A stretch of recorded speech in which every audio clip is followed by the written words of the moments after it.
What's up everybody, it is I, Hero and welcome back to the third episode of the updated Fusion Cup Meta Simplified Guide. Today we're gonna talk about what's left of the meta, I guess, but still very important Pokemon, the water types, the counter users, right? And what do they have in common? Obviously, the steel types, right? I don't even have to show you that, you know. The water and the counter users beat the steel types, right? And then the last group that we're gonna talk about really is what's left of the meta because I could not fit it in anywhere else. But the thing is, I think they're still very important, the grass types. But before anything else, make sure that you've watched episode number 1 right there, which is about the flyers and the fires. I think that if you're starting to build out your team, that is the easiest place to start because it's really easy to decide. But after watching that first video and you've started to figure things out, but then you want to get into the meat and potatoes of the Fusion Cup, you definitely want to watch episode number 2. Episode 2 is about the ice, the steel, and the fairy, and the bulk of the knowledge that you're gonna need for the Fusion Cup so that you do well on your tournaments is in episode 2 and in this episode. So I highly suggest that when you're watching these videos, take your time. There's no need to cram everything in one sitting. You can pause the video, go get some snacks, go do something else, maybe battle a couple of your friends so that you reinforce that knowledge. It's very easy to come back to my videos because there's always timestamps in the pinned comment plus notes, right? So it's gonna be easy for you to just hop back in. Alright, so let's get into it. Starting off with the water type Pokemon, what do they have in common with the counter users? The steel types, they're very good steel type counters, but as you can see, they still have some problems. Starting off with Poliwrath, it really cannot beat Bronzong. Okay, so that's a clear loss. And then with the Mud Boys, there's a chance that Empoleon can beat them. And the thing that Empoleon has to do to beat the Mud Boys vary per Mud Boy, right? And the thing is, it's nice to remember all of these, but if you really cannot, just try to master the one for your Mud Boy, whichever you chose for your team, alright? So specifically for Whiscash, right, it's IV based, okay? So for Whiscash, if Empoleon has, that's with default stats by the way, right?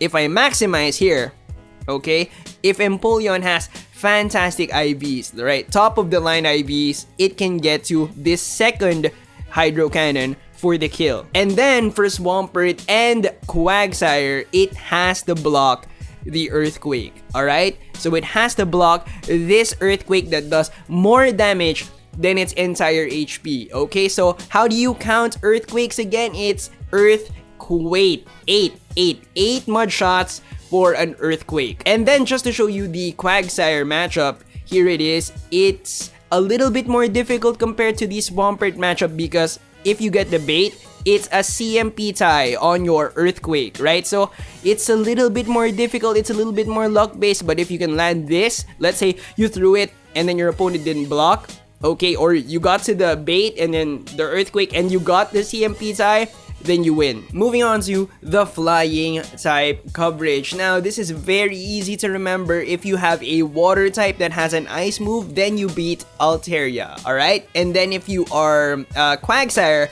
the only one with a rock type move, right? Stone Edge, then you beat Noctowl. Okay, that's it. That's all you have to remember. Moving on to the fire types. The water types are fantastic fire type slayers as expected, except for Poliwrath because the secondary typing of the fire types, Ghost and Flying, are usually resistant to Poliwrath's moves. Against the Alolan Marowak, there is no chance Poliwrath cannot beat Alolan Marowak, but with Charizard, with really good IVs, you can actually beat Charizard if you're able to block the Blast Burn. Okay, the thing is, Charizard does have 2 chances to bait you because it does need another Dragon Claw to slay you, but if you're able to block this Blast Burn, which is how many fire spins? It's Blast Burns. That S is a 5, right? It's a 5, okay? Burns, 5 fire spins to a Blast Burn. If you're able to block this, you will be able to beat Charizard because it cannot straight Dragon Claw you to death with fantastic IVs, right? It's very close, as you can see,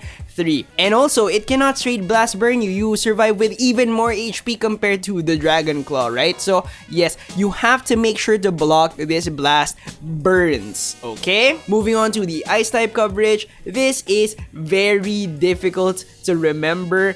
Generally, the Ice types are soft countery, but to so many Pokemon, so they have like a very wide coverage, but they're very soft countery. And so my advice is, if you're running an Ice type, have it be a safe swap so that you can get just a little bit of energy, which will make the match more favorable for your Ice type. But the thing is, what if it's a fresh 1v1, one shield type of situation? Now, I'm gonna have to show you these iffy matchups one by one because the way that each side wins varies by a lot, right? The thing is, I don't want you to get confused before your tournaments. I don't want you to sink in so much effort into this because I really think that the Ice types are gonna be more of safe swaps, okay? Or they're gonna be like playable matchups. They're not really gonna play like the simulations and stuff. I don't think it's really worth it to really sink a lot of time into memorizing all these things. But just to show you, for Whiscash,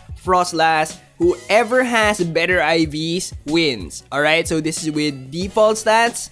As you can see, Whiscash picks up the win, but if Frostlass has really good IVs, once again, it can get to the Avalanche for the kill. For Whiscash, Alolan Ninetales, you have to block the Ice Beam, right? It has 2 chances again to bait you with the Psyshock, but this Ice Beam does significantly more damage, right? 26 more damage, okay? So you have to block the Ice Beam. How do you remember how to count Ice Beam? Powder Snow to Ice Beam is Ice Scythe, 7, right? Ice Scythe, okay? 7 Powder Snows to an Ice Beam. For Whiscash and Cloister, you have to block the Hydro Pump, right? So how do you remember the Hydro Pump? It's very easy. Ice Shard to Hydro Pump is Hydro Pump It. Pump 8 Ice Shards to a Hydro Pump. Let's just take a break before we move on to the next iffy matches, right? So that you can review also like the clear matches. Generally, the rule is, if you're battling against the Ice types or if you're using the Ice types,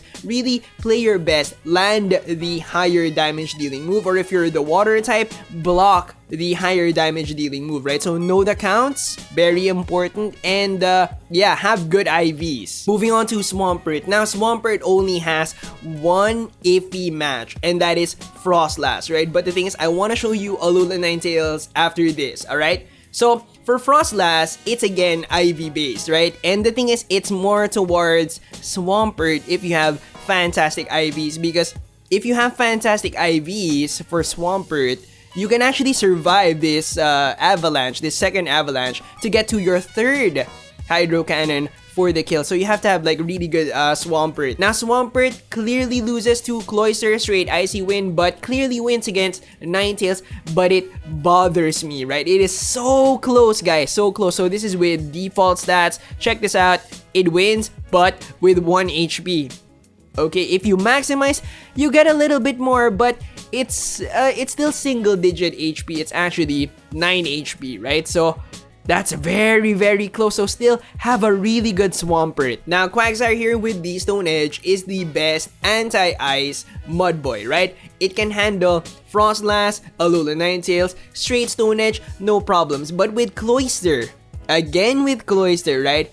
You have to have fantastic IVs with Cloister, but it can actually beat Quagsire. So that was with default stats. This is with maximized stats. So always try to go for the Hydro Pump. If you're running Cloister, if you're running Quagsire, know how to count. Again, how do you count Hydro Pump? It is so easy. Hydro Pump it. 8. Now for Poliwrath, it's so complicated with the ones that have fighting protective secondary typing, like Frostlass, right? It's always a shootout, okay? Try to land those dynamic punches. It's always IV based. So that's with default stats.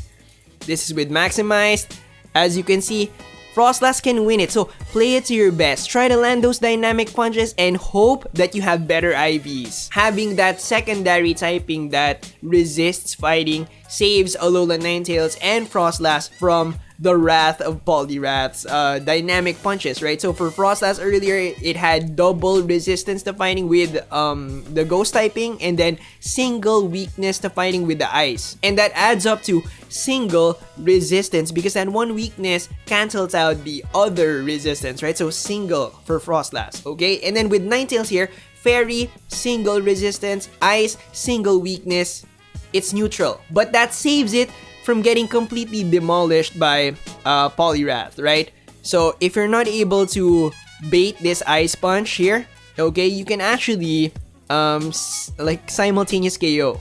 Alright, so it's a CMP tie. Who has higher attack? It seems like Poliwrath might have higher attack, but the thing is, the attack stat is actually overlapping. You can have a Ninetales with higher attack stat, you can have a Poliwrath with higher attack stat, so when that's applied, when the CMP attack tiebreaker is applied, it could go either way. But compare and contrast this to Cloister.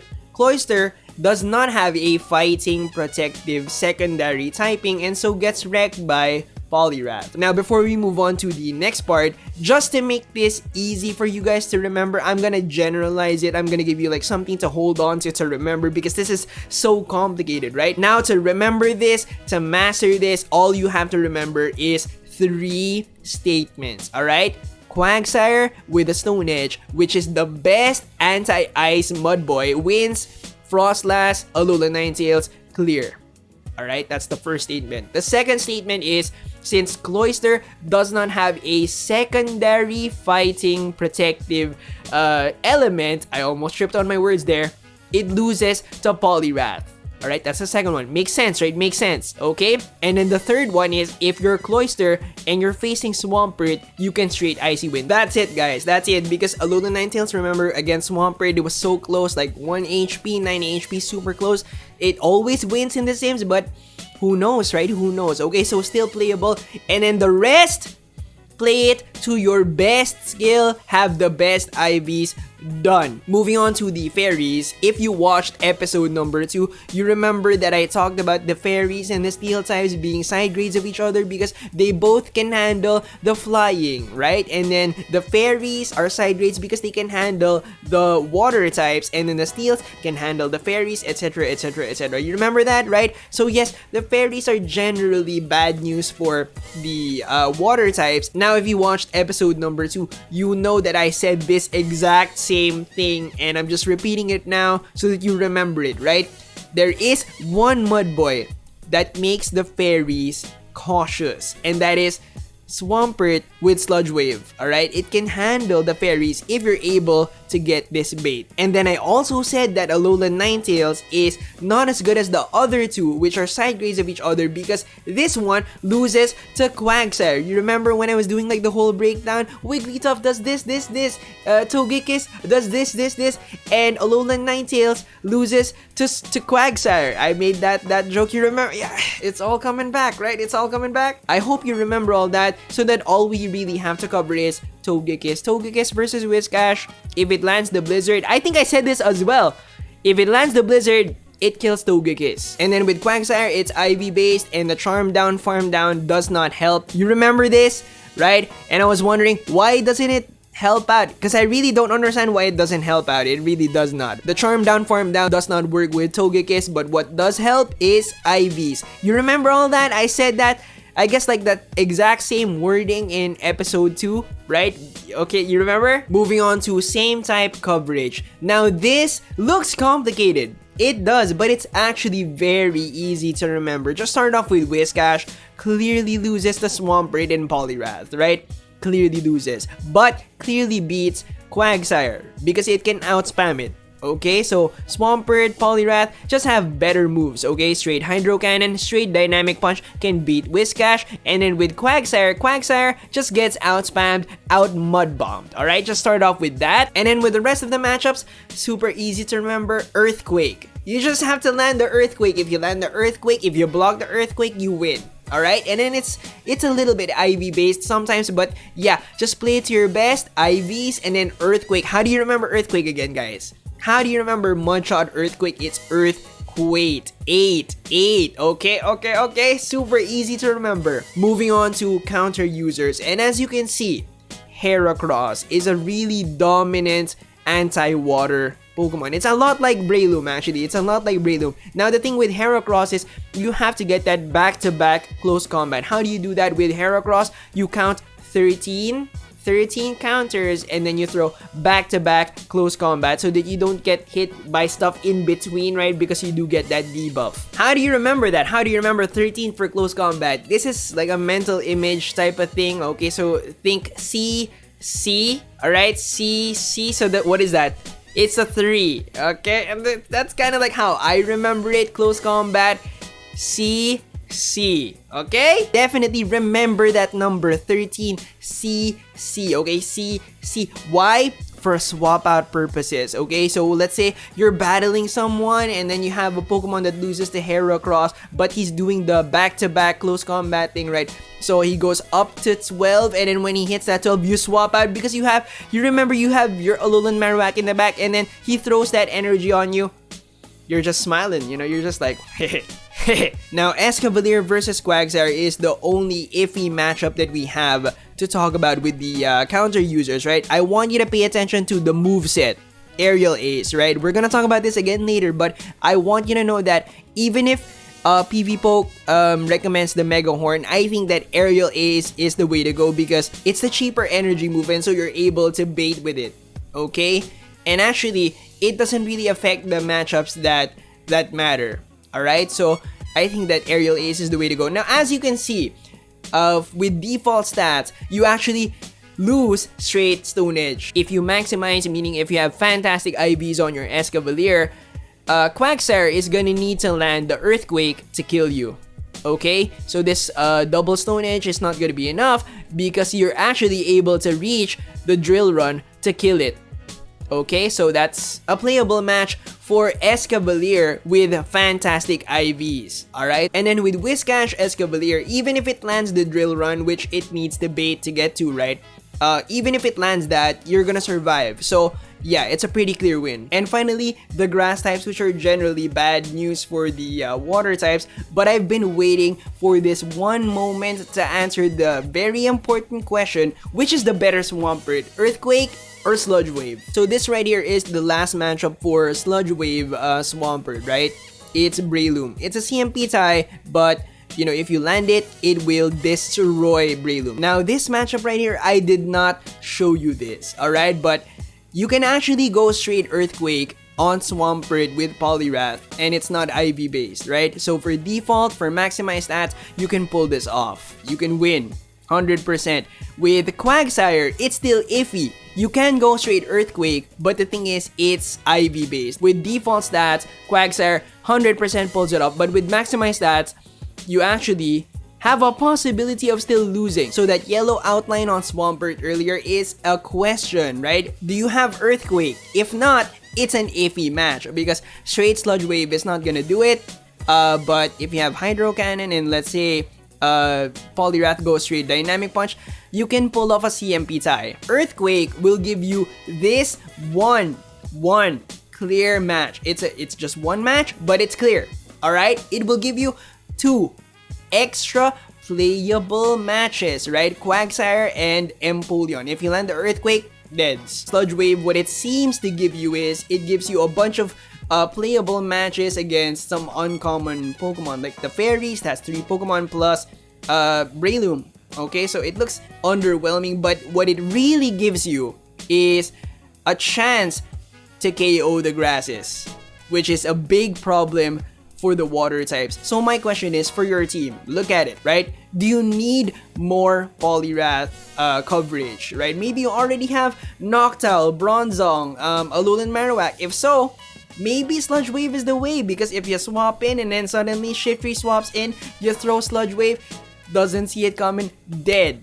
Okay, so it depends. How much Poliwrath coverage do you have? And so for the advantages, disadvantages for Whiscash, it has an Ice move, Blizzard, so it can kill Altaria. Another advantage for Whiscash, it has a clear matchup against Quagsire, and the rest actually have iffy matches against Quagsire. It becomes like who can land the Earthquake, who can block the Earthquake contest. With Whiscash, pretty clear, straight Mud Bomb. And then another advantage is that it has a clear matchup against Escavalier. For the disadvantages, it is one of the worst against the ice types. It has no clear wins. Whiscash is also a pushover in the water category. It loses clearly to Swampert and Poliwrath.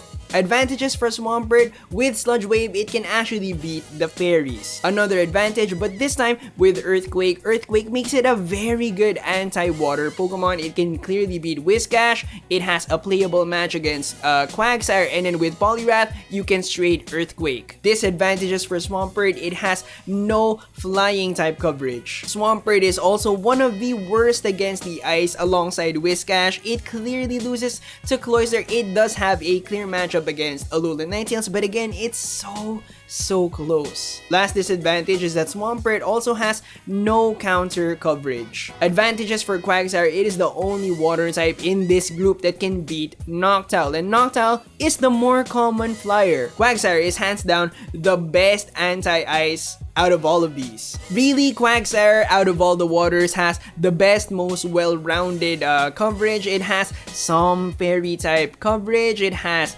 some playable matches against the water types. It has some counter coverage with Escavalier. The one disadvantage that I can think of for Quagsire, but is common to all of these, is that it's bad against the grass. Like, think about it. They all have either an ice move or a poison move to kind of say what's up to the grass, but with Quagsire, you're really like, you got nothing to throw. Okay, so that's the one thing, but I mean, all of these guys lose against the grass types, right? So for Poliwrath, its steel coverage is a big advantage, and a big disadvantage: it clearly wins against Empoleon. That is an advantage, right? Because the others have a chance of losing to Empoleon. And then a big disadvantage is that it loses to Bronzong. Ice Punch lets it beat Altaria. I'd say that Poliwrath is not as bad as Whiscash Swampert against the ice types because it clearly beats Cloister. It's the only one that clearly beats Cloister, alright? And then the rest are playable matches, and so it doesn't really lose to anything. Poliwrath is the second best water type player in the group. The first, obviously, Swampert. Disadvantages for Poliwrath: so the first one was Bronzong, and then the fire type coverage is pretty bad. Alolan Marowak, clear loss. Charizard, playable, but it has two chances to get the bait and then land the blast burn. Completely demolished by the Fairies. And similar to Swampert, no counter coverage. Alright, so that was a lot for one element, but it was 4 Pokemon and we had like a lot to cover, honestly, like other side topics. Swampert with Sludge Wave versus Swampert with Earthquake. But yeah, I understand if you have to take a break, you know, pause the video, just come back here later using the pinned comment down below, the timestamps, just click on it and yeah, but I assure you, this is a lot more simple, and then the grass types later also simpler compared to like the mud boys. Alright, so counter users. Let's start off with what do they have in common with the water types? The steel, alright? But Heracross here loses to Bronzong and Escavalier. 100% clear win with Drill Run. And yeah, that's the moveset that I recommend. Counter, Aerial Ace, Drill Run. The flying type coverage is pretty bad, but this is what makes the water types side grades to the counter users, right? Because some of the water types can handle the flyers. The ones with the ice moves can handle Altaria. The one guy with the rock move can handle Noctowl, right? Fire type coverage is horrible, and this is a hard counter matchup. These guys can farm these guys down, but with Marowak, just make sure to block because this guy, Heracross, has Earthquake and Escavalier has Drill Run, right? Just making sure. Also, another thing that makes the water types side grades to the counter users, right? The water types got this, except for Poliwrath, right? But yes, the water types got this. Now for ice type coverage, the counter users and the mud boys, specifically Quagsire, are kind of like two sides of the coin, right? Quagsire has a better time on this side, the left side of this chart, right? And then the counter users have a much better side on the right side of the chart because Cloister gives the mud boys problems, right? But here you can obviously see that Escavalier takes the advantage because you can throw whatever charge move you can go straight Drill Run, you can go straight Aerial Ace, and you will beat Alolan Ninetales. Fairy type coverage. Now Togekiss over there with the flying and the fairy, obviously no chance, right? But Escavalier pulling ahead by a lot actually, right? By a lot. Moving on to water type coverage, the counter users are fantastic water type slayers. Alright, they're very good. The one matchup that we have, just a review, okay? With fantastic IVs, so top of the line Escavalier IVs. If you have one by now, wow, okay, just wow, alright? It can actually, well, it forces Quagsire to use the Earthquake to kill it, because if it does the straight Stone Edge, you can get to the Drill Run to kill Quagsire, right? If you go default stance, again, what happens is just straight Stone Edge is enough to kill Escavalier, alright? Counterer coverage. Heracross beats Escavalier straight counter. And finally, the grass type coverage. This is a lot more simple compared to the water types, right? Yeah, definitely a lot more simple. It ended like so fast. Now, this matchup right here, right? Heracross, Venusaur, this is a bogus fight, but I don't think that it's impossible. It's a bogus fight because the Heracross is running Mega Horn. It has the bait with the Mega Horn, even if Mega Horn is the more expensive move. Why? So that you don't get the debuff. Okay, and then you have to, on top of all that, you have to have fantastic IVs. Alright, so this is default IVs. It's not gonna work out. Straight Sludge Bomb and Heracross dies. But if you have fantastic IVs, if you can survive this Sludge Bomb, you can get to the close combat. Is this a possibility? Yeah, but I would generally think of Venusaur as a counter to Heracross, alright? Just also, I think that Earthquake is really the better move, even if it doesn't give you any extra matchups, right? It does not, right? But yeah, if you land it on a Alolan Marowak, it dies, which is really nice. Advantages, disadvantages. For Heracross, I would say that this is still a big advantage, right? Thinking about that Quagsire matchup is it's definitely still a possibility that it will kill Escavalier, especially because it's a new Pokemon. You probably don't have the best IVs. Straight Stone Edge is probably gonna kill you, right? So I think that this is a win. Another advantage is that it beats Escavalier straight counter. Disadvantage is that Heracross loses to Bronzong, but Escavalier beats Bronzong. Heracross also loses to Powder Snow Alolan Ninetales, and Escavalier beats it. Heracross has no Fairy type coverage, and it gets demolished by these Pokemon. Last disadvantage for Heracross, you have to count 13 counters and then launch back-to-back close combats for most of Heracross's matchups. Advantages for Escavalier, it beats Bronzong straight Drill Run. Escavalier has some extra Ice type coverage with Powder Snow Alolan Ninetales. Escavalier can beat any Fairy that does not fly. Last advantage is that Escavalier beats Venusaur straight Aerial Ace. Disadvantage is that it loses to Heracross. And so if you're looking for something to cover the Steel, the Flying, and the Fires, except for Poliwrath, then maybe the Water types are what you're looking for. If your opponent has a Quagsire and you're looking for something to clearly beat it, then maybe Whiscash is your guy. Plus, he has that Blizzard, so he has a nice what's up on the grass types, right? And, you know, obviously kills Altaria. Maybe you're looking for something to cover your opponent's Poliwrath straight Earthquake, then Earthquake Swampert might be your guy. Also keep in mind, Earthquake Swampert, a very good anti-water Pokemon, alright? A very good one. Maybe you're looking for like a chance to kill the grass types, a chance to kill the Fairy types, then maybe Sludge Wave Swampert is your guy. What if you're looking for something that maybe beats Noctowl, has more Ice type coverage, then maybe Quagsire is your guy. And if you're looking for something that clearly beats Altaria, Cloister, and Empoleon, then maybe Poliwrath is what you're looking for. Maybe the water types weren't really your cup of tea. Maybe a water type is actually like giving you problems, plus the steels. Okay, so if you're looking for something to cover the steels plus the waters, then look no further. The counter users have you covered. If you're really good at counting fast moves and you're looking for something to beat specifically Quagsire, and maybe, you know, your opponent has an Escavalier that's starting to piss you off, Heracross has you covered, has those two down. But maybe your opponent is a big fan of anti-fighting Pokemon, like what? Bronzong, Alolan Ninetales with Charm, Wigglytuff with Charm, and maybe Venusaur?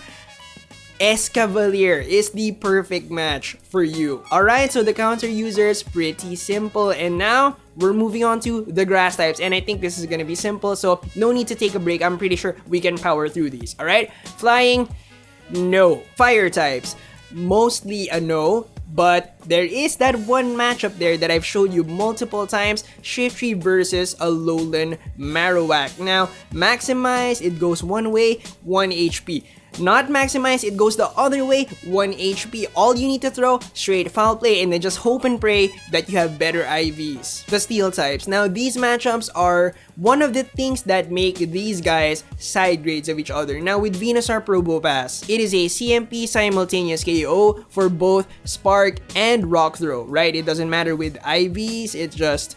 yeah, but if attack CMP tiebreaker gets applied, Venusaur has more attack, so it will take it. For Shiftry Probopass, if it's Spark Probopass, it's the same. It's a CMP simultaneous KO. Shiftry has more attack. With Rock Throw, it is IV based. If Probopass has better IVs, it can handle it. But if Shiftry has fantastic IVs, it can actually make another CMP simultaneous KO. So again, CMP attack tiebreaker, Shiftry has 130 attack, it will take it. For Shiftry Empoleon, it is another CMP simultaneous KO. Shiftry has more attack. Breloom has the best time with the steel types except for Bronzong, and that's why Shiftry is so important, right? It kills Bronzong, and Bronzong is definitely one of the most common, if not the most common steel types in the meta. Ice types.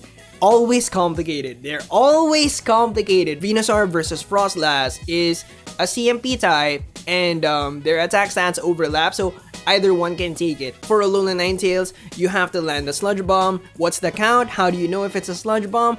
How do I block this? It's 7, right? Sludge Scythe. Once again, poison, toxicity, death. What does death bring? A Scythe. Okay, 7 Vine Whips to a Sludge Bomb. Venusaur versus Cloister is a clear match, straight Frenzy Plant. Shiftry wins against Frostlass, straight Foul Play. Cloister beats Shiftry, straight Icy Wind. Shiftry versus Ninetales, you have to count the Ice Beam, which is 7. Ice Scythe, 7. Okay, Powder Snow to Ice Beam. Breloom versus Frostlass is IV based, and there is a bulk point. Frostlass needs 116.03 defense to make sure that it wins the match. Breloom versus Alolan Ninetales is a tie, a simultaneous KO, and Breloom has more attack. And finally, Breloom versus Cloister, which is partially IV based and also partially don't throw your charge attacks type of thing, alright? Just don't throw your charge attacks and you will get it. Okay, moving on to the Fairies. Venusaur is the only poison type, and so it's the only one that can beat the Fairies, and it beats the Fairies straight Sludge Bomb. Moving on to the water type coverage, it's pretty clear except for Swampert. Again, that was the last matchup for Sludge Wave Swampert. If it can land a Sludge Wave, fantastic. If it can't, moving on to the counter users, this is pretty clear. This again is a bogus match. That's the one where you have to bait with a Mega Horn because you won't get the debuff, and then you have to have fantastic IVs to get to the close combat to kill. It's possible. Okay, it's possible. Yeah, but you know, it's Finally, the grass types. Venusaur is one of the best grass type killers. It's been one of the best grass type killers in multiple metas. That's because of its poison typing, straight Sludge Bomb, you got these. And then with Shiftry Breloom, since Shiftry is part dark, it gets countered down. Advantages for Venusaur: since it's part poison, it can actually beat all the fairies, straight Sludge Bomb. Venusaur here actually does the job of the grass type the best because it beats all the water types. One of its disadvantages is because of its poison typing, it loses to Bronzong. Advantages for Shiftry. Shiftry is the hardest Bronzong counter in the restricted meta. Shiftry is one of the very few Pokemon that can clearly beat Frostlass. Now for the disadvantages, Shiftry gets demolished by Charm. Poliwrath can actually beat Shiftry straight Dynamic Punch. Because of its dark typing, once again, Shiftry has no counter user coverage. Shiftry has really bad matchups against its fellow grass types. Advantages for Breloom, it is the best anti-steal grass type. Breloom has some counter coverage with Escavalier. Breloom's disadvantages are kind of like a mix of the other two grass types. Like Venusaur, it loses to Bronzong. And like Shiftry, it loses to the Fairies. And so that's gonna be it for the video. That's gonna be it for the updated Fusion Cup Meta Simplified Guide. Just in time for the weekend, right? For the weekend tournaments. Good luck, guys. Good luck. Remember to leave a like, comment down below which water types, which counter users, and which grass types you're using on your team. Check out my Patreon right there. To all these people right here, thank you, thank you, thank you, thank you, thank you, thank you. Also, it took a while for my merch to update or something, I think, or like to be accepted or something, but I think it's updated now, right? So yeah, check out my merch shop right there. Subscribe if you haven't yet, ding that notification bell, and I'll see you on the next one. Bye, guys!